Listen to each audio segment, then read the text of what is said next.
Kamusta mga ate, kuya, beshi? Si Chari po ito mula sa The Sun, Moon, Stars, PH Tarot. Ipapaalam ko lang po na ito po ay isang general read o pangkahalatang pagbabasa at maaring hindi lahat ay magtugma sa inyong sitwasyon. I-check din nyo ang inyong Moon, Rising at Venus sign. Baka doon mas tumugma ang read para sa inyo. At kung ang mensahe ay tama sa inyo, paki-like lang po at mag-subscribe kung hindi pa ninyo ito ginagawa. Okay, mag-umpisa na po tayo. Hello po mga ate, kuya, beshis. Kamusta na po kayo? Nito ulit ako si Chari para gumawa ng another reading. And this is for the sign of Aries, Sun, Moon, Rising, and Venus. And of course, welcome po yung mga cross-watchers ni Aries at yung mga bago po nating mga viewers. Tingnan po natin ngayon kung ano yung mensahe na ating pong mababasa pagdating po sa sekreto o lihim sa inyo pong damdamin.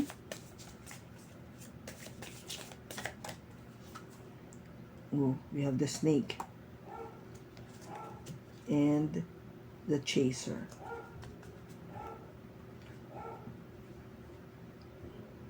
Okay, yung snake po kasi dito is, snake po sa Tagalog is yung ahas.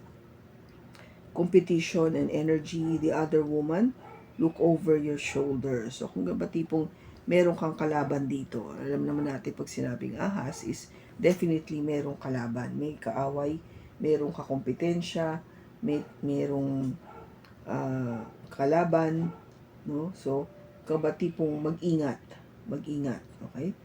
Now, yung chaser dito is somebody of fear of abandonment, chasing, and codependency. So, yung ugnayan nito na yung other woman might be chasing, no? Might be chasing yung kalaban mo ba? O yung kakompetensya mo dito humahabol dito sa person o ikaw. Take it as it resonates, Alice, kung sino man yung nakakaramdam nito, you or your person. Merong humahabol na tipong pumipigil kung bakit siguro hindi matuloy yung relationship nyo, no? Or meron talagang parang controlling factor kung bakit hindi natutuloy. Kasi nga, where the chaser, yung humahabol is normally may takot na na maiwan siya, na nag-iisa, no? Kasi nagdidepende siya dun sa person. Parang tipong pag wala tong person na to, hindi niya na alam ang gagawin niya. Kaya habol siya ng habol. Okay? Now, tingnan natin kung anong energy yung ating mapipick up. We have the Ace of Cups, the King of Cups, and the Two of Cups. Wow. Bottom niya, the Seven of Wands.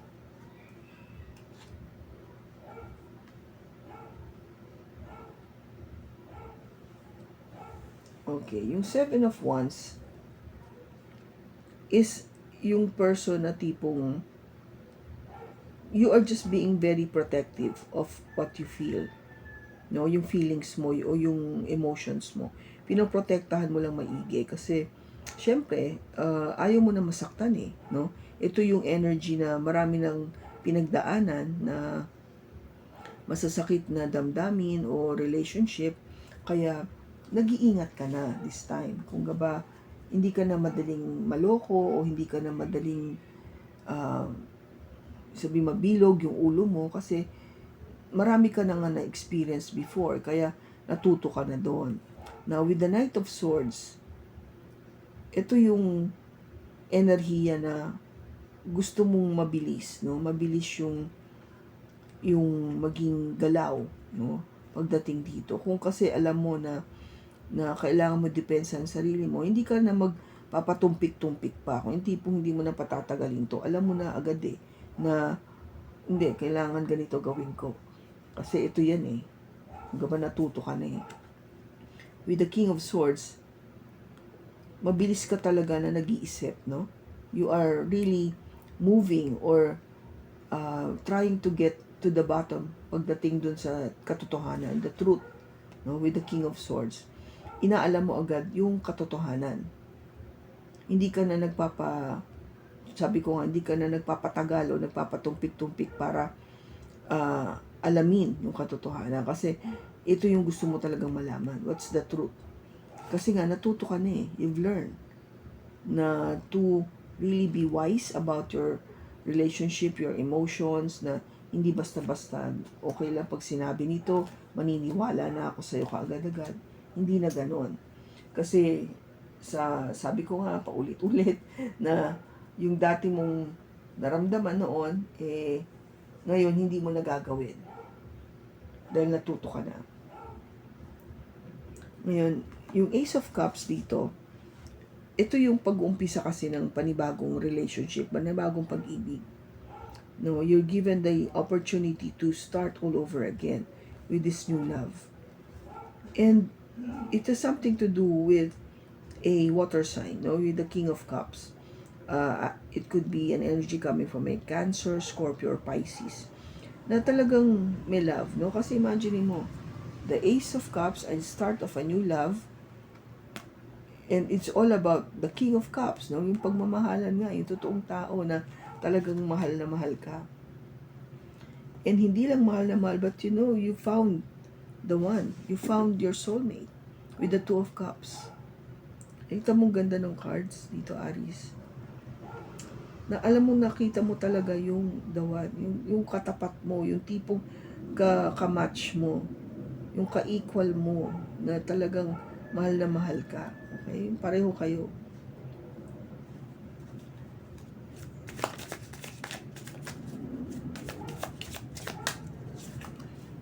We have the Eight of Wands, the Eight of Swords.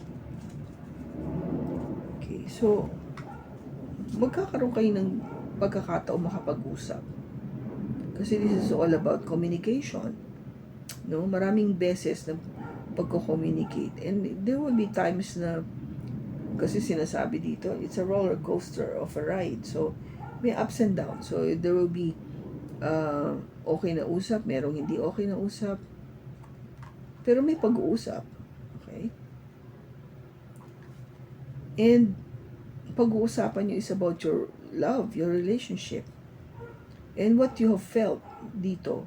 It could be you, Aries, or your person, na naka-tie up ka na committed ka na, you are bound by this relationship. In other words, you find yourself to be parang tied up, na nakagapos ka na, hindi ka na makaalis. Pero hindi totoo yun. That's not true. Because kung titignan mo, nakaupo ka lang dyan sa may release, pag tumayo ka, pwede ka nang umalis. Ayan yung nga yung pintuan eh. Diba? Ikaw lang kasi nag-iisip na naka-tie up ka dyan. But it's not really true.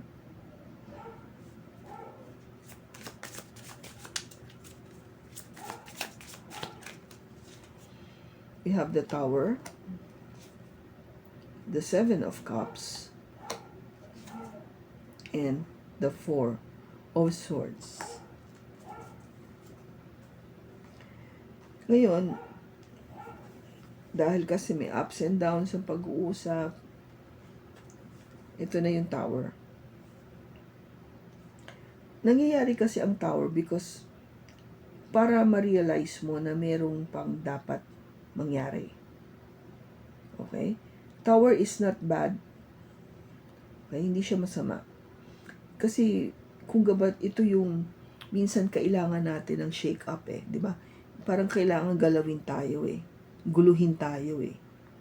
Para mabuhay-buhay o parang magkaroon ng second thoughts, yung tipong ganon. O kaya magising-gising. Kaya ito nangyayari. Now, bakit, ano ba yung inaano ng Tower? Na meron ka pang choice. Okay? With the Seven of Cups. You have so many choices. You have so many options, Aries. O yung person mo. No? Take it as it resonates again. Marami. Ino-offer yan sa'yo ni God, ng universe.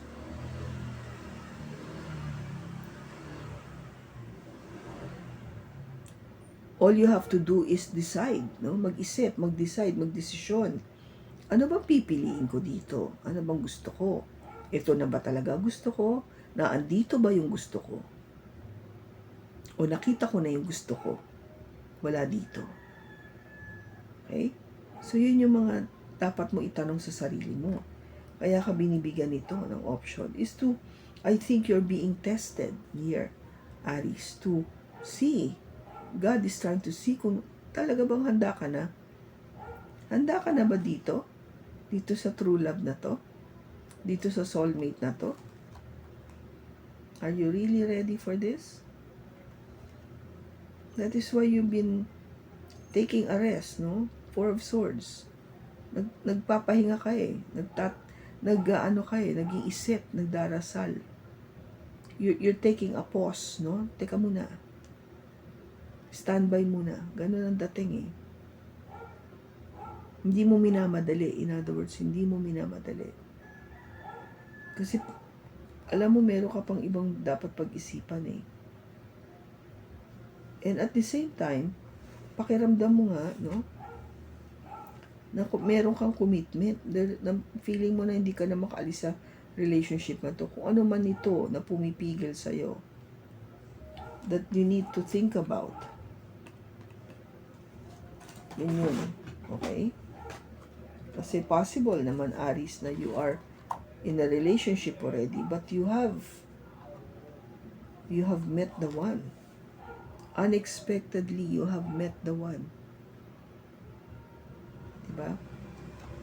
Hindi mo inaasahan na dadating ito sa buhay mo. Eh kahit papano, committed ka na.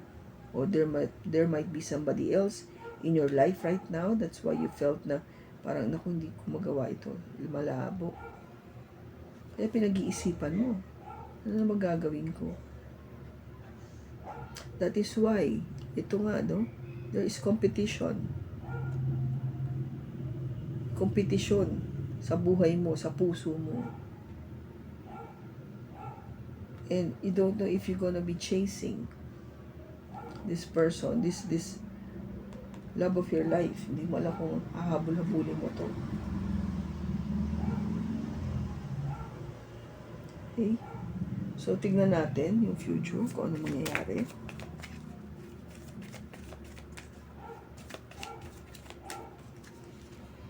We have the Queen of Swords, the Temperance,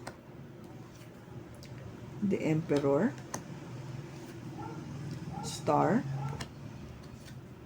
and the Devil. Oh, may gulay.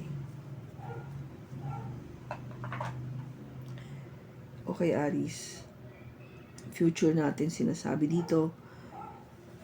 Yeah, you will think about this. You will use your logic. Iisipin mo ito mabuti. Gagamitin ang pag-iisip, hindi masyado ang emosyon. Hindi ka magdadalawang isip, alsin ang dapat alsin. Kung hindi na ito nagdudulot ng kabutihan o kaligayahan sa'yo. Okay?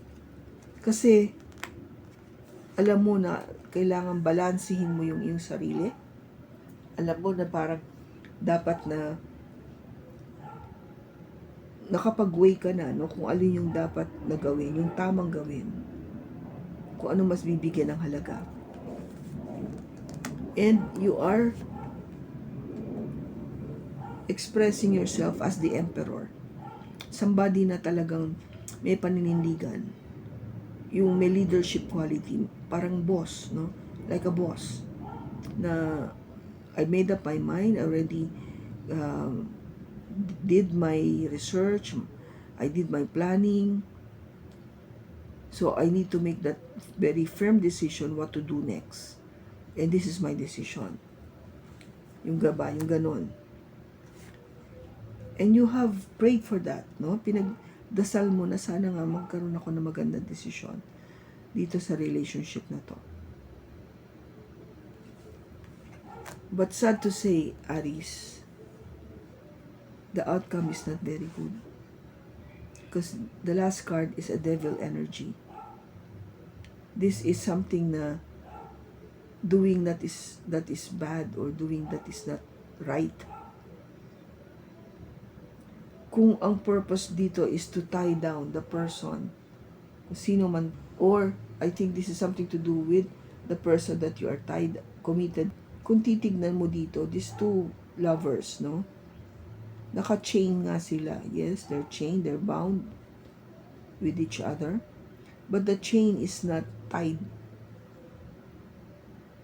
tightly. Naka-loose yung chain. In other words, pwede mo siyang alsin anytime. Pwedeng kayong makatakas dito sa energy na to. In other words, you don't need to stick to this energy. Kasi hindi siya mabuti. Kung ano man yung naisip mo o naging decision mo, still hindi mabuti. Maybe it has something to do with what? Being in denial with yourself. Now you know I have to stick with my commitment. Ganun ba yun? Pero kung nakasalalay naman dito yung kaligayahan mo,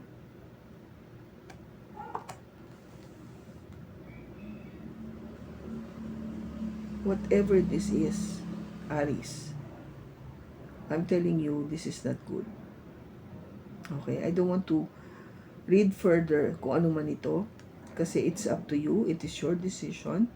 It is your choice. It is your choice. Kung anong gusto mong piliin. That's why I'm trying just to let you know, o read, basahin kung ano yung sinasabi ng cards. Remember, there is a snake dito. The snake represents the devil. Just remember that. Okay?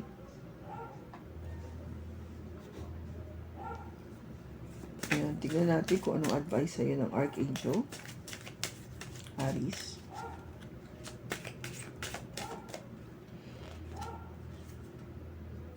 Take back your power. Archangel Raziel, use your God-given power and intention to manifest blessings in your life. Yes. Tama, di ba?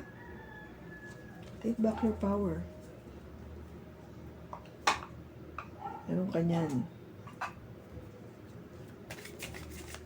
Ano pa yung message for Aries? For your person? Abundance. I am a limitless being and I can manifest whatever I desire in this physical reality. Definitely. You could have the abundance that you want. You could manifest that. But you have to think, of course, what is good. Yung tama, yung maka-Diyos. Yung magbibigay ng kaligayahan, ng pagmamahal. Hindi lang kaligayahan sa sarili mo, but also dun sa ibang tao. Okay? Always remember that this energy is not good. This is evil. Kaya nga, di ba? Snake. I just want you to think about this, na kaya nga sinasabi, take back your power. Take back your power, Aries. Gamitin mo yung God-given power and intention to manifest blessings. Blessings in your life. Okay? So, kung kanino mang Aries ito na nakasama natin sa pagbasa, sana nakatulong ito sa iyo ng malaki. Sa susunod po muli, ingat ka and God bless.